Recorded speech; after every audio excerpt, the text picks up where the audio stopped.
ನಿಜ ಜೀವನದಲ್ಲೂ ಕೂಡ ತಂದೆ ಆಗಿದ್ರಾ? ಸೊ, ರಿಯಲ್ ಲೈಫ್‌ನಲ್ಲೂ ಕೂಡ ತಂದೆ ಆಗಿದ್ರಾ? ಏನ್ ಕನೆಕ್ಟ್ ಆಯ್ತು ಸರ್ ರಿಯಲ್ ಲೈಫ್‌ಗೂ, ರಿಯಲ್ ಲೈಫ್‌ಗೂ? ಅಂದರೆ ನನ್ನ ಮಗನ ಕಂಡ್ರೆ ನಂಗೆ ಅಪಾರವಾದ ಪ್ರೀತಿ. ಹೇಳ್ತಾ ಇರ್ತಾರೆ, ಆ, ಪ್ರಪಂಚಕ್ಕೆ ಒಂದು ನನ್ನ ಮಗ ಆಗಿರ್ಬೋದು, ನನಗೆ ನನ್ನ ಮಗನೇ ಪ್ರಪಂಚ. ನಾನು ಅಷ್ಟು, ಸೊ ಆ ಭಾವನೆಗಳು ನನಗೆ ಈ ಮಕ್ಕಳನ್ನ ನೋಡಿದಾಗ I just continue that feeling ಅಷ್ಟೆ. ಸೊ ಹಾಗಾಗಿ ನನಗೆ ಒಂಥರ ಆಗ ಮುಗ್ಧರು ನೋಡಿ, ಎಷ್ಟು ಇನ್ನೋಸೆಂಟ್ ಆಗಿ ಮಕ್ಕಳುಗಳು ಬಂದು ಏನೋ ಒಂದು ಅವರ ಅವ್ರು ಆಕ್ಟ್ ಮಾಡ್ತಾ ಇದ್ರು ಅವ್ರು ಒಂಥರ ನನ್ನ ತಂದೆ ಥರನೇ ನೋಡ್ತದೆ. ಒಂಥರ ಇಟ್ಸ್ ಅ ವಂಡರ್ಫುಲ್ ಫೀಲಿಂಗ್, ಅದು ಬಹಳ ಒಳ್ಳೆಯ ಇದೊಂದು ಅನುಭವ. ಸೊ ಹಾಗಾಗಿ ಐ ಆಮ್ ಎಂಜಾಯಿಂಗ್. ಸರ್ ನೀವು ಇತ್ತೀಚೆಗಷ್ಟೇ ಸೈಮಾ ಅವಾರ್ಡಲ್ಲಿ ಆಸ್ ಎ ನಟರಾಗಿ ನಿಮ್ಗೆ ಗೊತ್ತಾಗಿದೆ ಈಗಾಗಲೇ ಕನ್ನಡಿಗರ ಬಗ್ಗೆ ಮಾತನಾಡಿರುವಂಥ ದುನಿಯಾ ವಿಜಯ್ ಸರ್ ಅವರು. ಸೊ ಇದ್ರ ಬಗ್ಗೆ ನಿಮ್ಮ ರಿಯಾಕ್ಷನ್ ಏನು ಸರ್? ಅದೇ ಹೇಳಿದ್ನಲ್ಲ ನಾನು, ಆಮ್, ದುನಿಯಾ ವಿಜಯ್ ಅವರಿಗೆ ಎಲ್ಲೋ ಅದು ಅನುಭವ ಆಗಿರ್ಬೇಕಲ್ವ, ಅಲ್ಲಿ ನೋವಾಗಿರ್ಬೇಕಲ್ವ, ನೋವಾಗಿದ್ದಕ್ಕೆ ಆಗ ರಿಯಾಕ್ಟ್ ಮಾಡಿದ್ದಾರೆ. ಸೊ ನೋವಾಗಿದ್ರೆ ಅವ್ರು ಆಕ್ರೋಶ ವ್ಯಕ್ತಪಡಿಸಿದ್ದಾರೆ, ಸರಿ ಅಲ್ವಾ ಅದು? I think is absolutely right, ಕರೆಕ್ಟಾಗಿ ಹೇಳಿದ್ದಾರೆ. ಅವ್ರಿಗೆಲ್ಲೋ ನಮ್ಮ ಕನ್ನಡದವ್ರನ್ನ ಸರಿಯಾಗಿ ಟ್ರೀಟ್ ಮಾಡ್ತಾ ಇಲ್ಲ, ಎಲ್ಲೋ ಕೀಳಾಗಿ ನೋಡ್ತಾ ಇದ್ದಾರೆ ಅಂತ ಭಾವನೆ ಬಂದಿದ್ದಕ್ಕೆ ಅವರಿಗೆ ಅಷ್ಟು ಸಿಟ್ಟು ಬಂದಿರೋದು. ಯಾಕೆಂದರೆ ನೋಡಿದೆ ಅದನ್ನು, ಸ್ಟೇಜ್ ಮೇಲೆ ಹೇಳಿದ್ದಾರೆ ಅವರು, ನನಗೆ ಈ ಥರ ಅವಮಾನ ಮಾಡಾಗಿದ್ರೆ ನಾನು ಮುಂದಿನ ವರ್ಷ ಬರೋದಿಲ್ಲ ಅಂತ ಹೇಳಿದ್ದಾರೆ. ಆ ಥರ ಅವಮಾನ ಆಗಿದೆ ಅಂತ ಅನಿಸಿದ್ದೆ ಅಲ್ವಾ? ಆ ಥರ ಯಾಕೆ ನಾವು ಆ ಥರ ಯಾಕೆ ಅನ್ನಿಸ್ಕೋಬೇಕು ನಾವು ಆ ಥರ, ಅಲ್ವಾ? ಆ್ಯಂಡ್ ಆಯ್ತು, ನಾನು ಕಂಪ್ಲೀಟಾಗಿ ಸಪೋರ್ಟ್ ಮಾಡ್ತೀನಿ ಅವ್ರಿಗೆ, ದುನಿಯಾ ಅವರು ಹೇಳಿದ್ದು. ಹೌದು, ನಮಗೆ ಯಾಕೆಂದ್ರೆ ನಮ್ಮ ಕನ್ನಡ ಚಿತ್ರರಂಗ ಇವತ್ತು ಯಾರಿಗೂ ಕಡಿಮೆ ಇಲ್ಲ ರೀ. ಯಾರಿಗೆ ಕಡಿಮೆ ಇದ್ದೀವ್ರಿ ನಾವು? ನಮ್ಮಲ್ಲಿ ಕಲಾವಿದರು ಇಲ್ವಾ? ನಮ್ಮಲ್ಲಿ ಸ್ಟಾರ್ಸ್ ಇಲ್ವಾ? ಅಥವಾ ನಮ್ಮ ಬಜೆಟ್ಗಳು ಕಡಿಮೆ ಇದೆಯಾ? ನಾವು 100 ಕೋಟಿ 120 ಕೋಟಿ ಸಿನಿಮಾ ಮಾಡ್ತೀವಿ. ನಾವು KGF ಕೊಟ್ಟಿದ್ದೀವಿ, ನಾವು ಕಾಂತಾರ ಕೊಟ್ಟಿದ್ದೀವಿ, ನಾವು ಒಬ್ಬ ಯಶನ್ ಕೊಟ್ಟಿದ್ದೀವಿ, ಸುದೀಪ್ ಇವ್ರು ಕೊಟ್ಟಿದ್ದೀವಿ, ಎಲ್ಲರನ್ನೂ ಕೊಟ್ಟಿದ್ದೀವಲ್ಲ. ನಮ್ಮ ಯಾರು ಕಡಿಮೆ ಇದೀವಿ ನಾವು? ನಮ್ಮ ರಾಜ್ಕುಮಾರ್ ಫ್ಯಾಮಿಲಿ ಇದೆ, ನಾವು ಯಾರಿಗೆ ಕಡಿಮೆ ನಾವು? ನಮ್ಮನ್ನ ಎಲ್ಲ ಕೀಳಾಗಿ ನೋಡ್ತಾರೆ ಅಂದರೆ ನಾವು ಯಾಕೆ ಹೋಗ್ಬೇಕು ಅಲ್ಲಿಗೆ? ವಿಜಯವರು ಆಕ್ರೋಶ ವ್ಯಕ್ತಪಡಿಸಿರೋದು ಕರೆಕ್ಟ್, ಬಿಕಾಸ್ ಅವರು ಅನುಭವಿಸಿದ್ರು ಅದನ್ನು. ಹಾಗಾಗಿ ನಾನು ಐ ಕಂಪ್ಲೀಟ್ಲಿ ಸಪೋರ್ಟಿವ್. ನನಗೇನು ಇದೇ ಇಲ್ಲ, ಹಿಂಜರಿಕೆನೇ ಇಲ್ಲ ಅದ್ರ ಬಗ್ಗೆ. ಕರೆಕ್ಟಾಗಿ ಹೇಳಿದ್ದಾರೆ. ಸರ್ ಸೆಪ್ಟೆಂಬರ್ 17ಕ್ಕೆ ವಿಷ್ಣುದಾದ ಅವರ ಹುಟ್ಟುಹಬ್ಬ. ನೀವು ಅವರೊಟ್ಟಿಗೆ ಸಾಕಷ್ಟು ಸಮಯವನ್ನು ಕಳೆದಿದ್ದೀರಾ, ಅದ್ರ ಜೊತೆಗೆ ಸಾಕಷ್ಟು ಸಿನಿಮಾಗಳಲ್ಲಿ ಬಣ್ಣ ಹಚ್ಚಿದ್ದೀರಾ.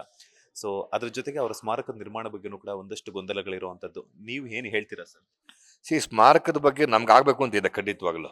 ಈಗ ಮೈಸೂರಿನಲ್ಲಿ ಒಂದು ಸ್ಮಾರಕ ಮಾಡಿದ್ದಾರೆ ವಿಷ್ಣು ಸರ್ಗೆ, ಭಾರತಿ ಮೇಡಮ್ ಅವ್ರು ಕೇಳ್ಕೊಂಡು ಅಲ್ಲಿ ಕೊಟ್ಟಿದ್ದಾರೆ ಸರ್ಕಾರ. ಸೊ ಇಲ್ಲಿ ನಾವು ಕೊನೆ ಸಾರಿ ನೋಡಿದ್ದು ಅಭಿಮಾನ್ ಸ್ಟುಡಿಯೋದಲ್ಲಿ ಅವ್ರ ಅಂತ್ಯ ಸಂಸ್ಕಾರ ಆಗೋದಕ್ಕೆ ಮುಂಚೆ ಅವ್ರ ಮುಖ ನೋಡಿದ್ದು ಅವಾಗಲೇ. ಹಾಗಾಗಿ ನಮಗೆ ಅಲ್ಲಿ ಒಂದು ನೆನಪಿದೆ, ವಿಷ್ಣು ಸರ್ನ ಕೊನೆ ಸಾರಿ ನೋಡಿದ್ದು ಅಂತ.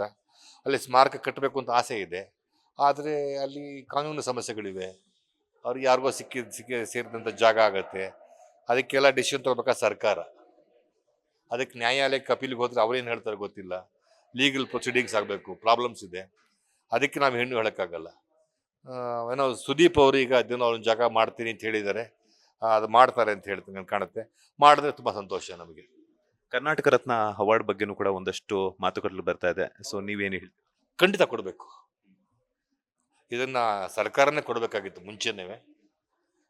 ಈಗಲಾದರೂ ನಾವು ಅದು ಯಾರು ಯೋಚನೆ ಮಾಡದೆ ಇರೋದ್ರಿಂದ ನಾವು ಹೋಗಿ ಕೇಳ್ಕೊಂಡಿದ್ದಾರೆ ಮೊನ್ನೆ ಹೋಗಿ.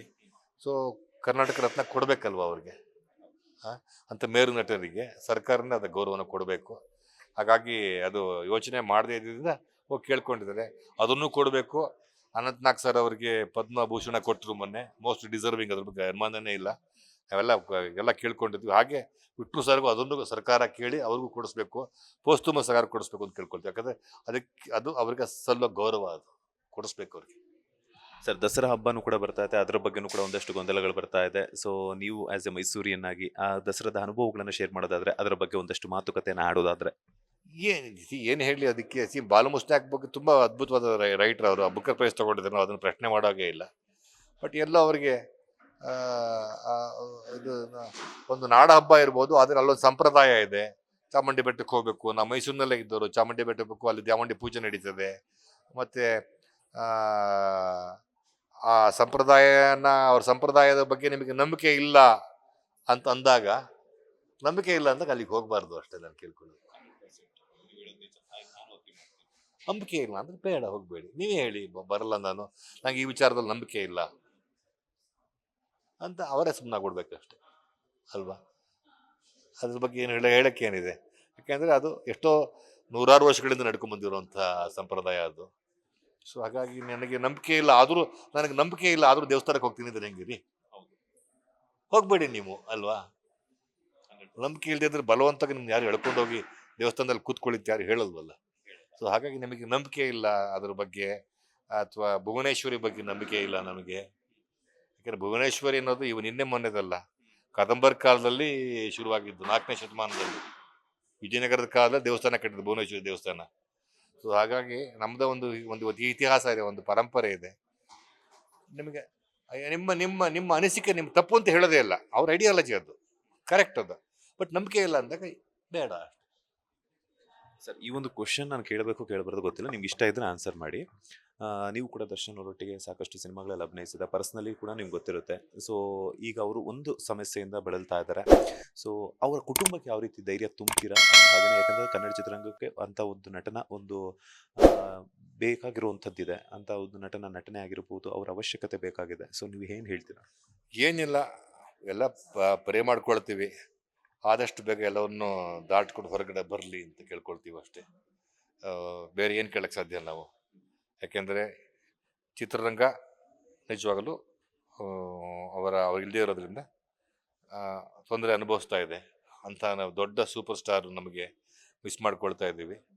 ಸೊ ಹಾಗಾಗಿ ಆದಷ್ಟು ಬೇಗ ಹೊರಗಡೆ ಬರಲಿ, ಮತ್ತು ಸಿನಿಮಾಗಳನ್ನು ಮಾಡಲಿ, ನಮ್ಗಳಿಗೆಲ್ಲ ಕೆಲಸ ಸಿಗುತ್ತೆ, ಕಲಾವಿದರಿಗೆ ಕೆಲಸ ಸಿಗುತ್ತೆ, ಕಾರ್ಮಿಕರಿಗೆ ಕೆಲಸ ಸಿಗುತ್ತೆ, ಸಿನಿಮಾಗಳಾಗುತ್ತೆ. ಅಪ್ಪು ಇಲ್ಲ ನಮ್ಮ ಹತ್ರ ಆಲ್ರೆಡಿ, ಅಪ್ಪು ಮತ್ತೆ ಬರೋದಿಲ್ಲ.